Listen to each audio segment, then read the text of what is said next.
Assalamualaikum warahmatullahi wabarakatuh. Saya Afrianti Wente. Pada video kali ini saya akan menjelaskan materi tentang penyajian data. Penyajian data merupakan proses selanjutnya setelah mengumpulkan data.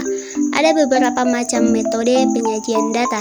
Berikut macam-macam penyajian data beserta contohnya.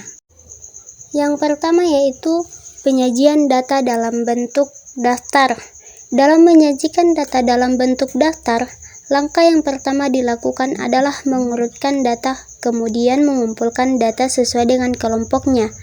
Langkah selanjutnya membentuk daftar sesuai dengan data yang dibutuhkan. Contoh, berikut data pekerjaan 10 orang tua siswa kelas 5, petani, pedagang, petani, guru, pedagang, petani, petani, polisi, pedagang, pedagang. Sajikanlah data tersebut dalam bentuk daftar. Di sini daftar pekerjaan 10 orang tua siswa kelas 5. Petani berjumlah 4 orang, pedagang berjumlah 4 orang, guru 1 orang, polisi 1 orang. Itulah contoh metode penyajian data dalam bentuk daftar. Dari daftar data tersebut akan lebih mudah dipahami dan dimengerti orang yang membaca data tersebut.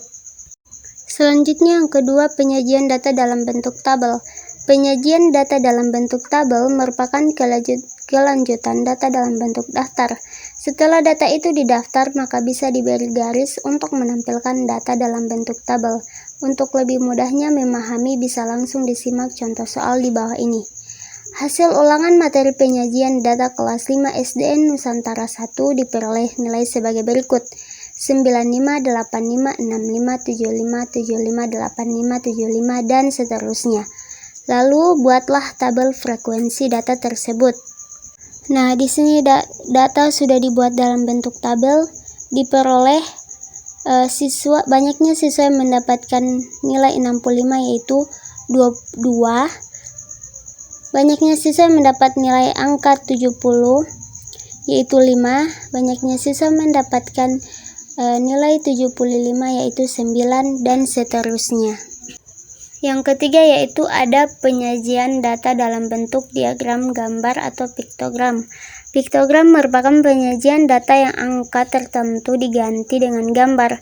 Untuk lebih mudahnya bisa simak contoh soal dan penyelesaiannya di bawah ini. Dayu berkunjung ke perpustakaan. Mereka belajar bersama di perpustakaan. Perpustakaan sekolah Dayu menyediakan fasilitas meja dan kursi untuk belajar, dan setiap siswa diberi kesempatan untuk meminjam buku di perpustakaan. Berikut data peminjaman buku di perpustakaan. Hari Senin sebanyak 25 siswa, hari Selasa sebanyak 20 siswa, hari Rabu sebanyak 30 siswa, hari Kamis sebanyak 15 siswa, hari Jumat sebanyak 10 siswa, hari Sabtu sebanyak 45 siswa. Ubahlah data tersebut dalam bentuk diagram gambar. Nah, di samping sudah ada bentuk diagram gambar. Dalam membuat diagram gambar, langkah pertama yang disiapkan adalah menentukan jumlah data setiap gambar. Nah, selanjutnya yang keempat yaitu penyajian data dalam bentuk diagram batang. Diagram batang merupakan bentuk penyajian data yang paling sering dijumpai. Biasanya sekolah, perkantoran, dan beberapa instansi menggunakan diagram batang sebagai salah satu bentuk penyajian data. Dalam menentukan diagram batang, yang harus dilakukan dalam mengelompokkan data atau mengurutkan, atau membuat data dalam bentuk daftar. Kemudian buatlah diagram sumbu X dan Y. Untuk X berisi data yang disajikan, sedangkan sumbu Y berisi banyak dari data yang disajikan. Nah, di sini ada contoh soal dan penyelesaiannya. Siti mencatat profesi semua orang tua siswa kelas 5 SD Nusantara 01. Siti menanya satu persatu profesi orang tua siswa kelas 5 dan diperoleh data sebagai berikut. Pegawai negeri sipil atau PNS sebanyak 8 orang, petani sebanyak 12 orang, wira swasta sebanyak 2 orang, TNI sebanyak 5 orang, guru sebanyak 3 orang. Ubahlah data tersebut dalam diagram batang. Nah, di sini ada bentuk dari diagram batang. Bisa dilihat di gambar ini.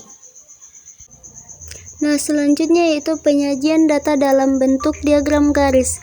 Pada dasarnya diagram garis tidak jauh beda dengan diagram batang karena sama-sama menggunakan diagram Cartesius atau diagram sumbu X dan Y. Namun, yang membedakan antara diagram garis dan batang adalah frekuensi datanya. Jika diagram batang berupa batang, sedangkan diagram garis berupa titik-titik setiap data yang kemudian ditarik menjadi sebuah garis.